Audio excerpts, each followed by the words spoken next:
yıkıldı. An itibariyle İzmir Bornu Özkanlar'da karşı apartmanımız yıkıldı.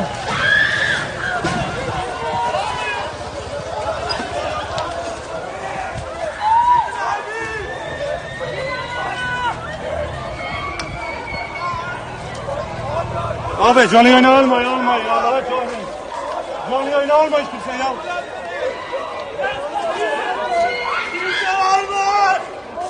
Allah kahretsin. Bir sessiz olun da adamlar bir bağırsın. Bir sessiz olun ya. Bakın bir sessiz olun da içeriden ses duyuyorum.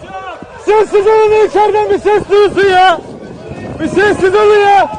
Sessiz olun. Tamam bir sakin ol. Tamam.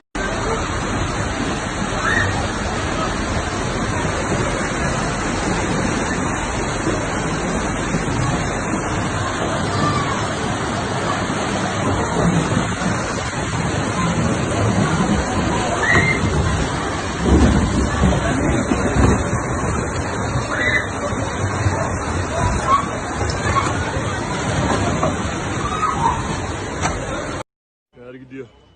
Böyle bir şey olamaz.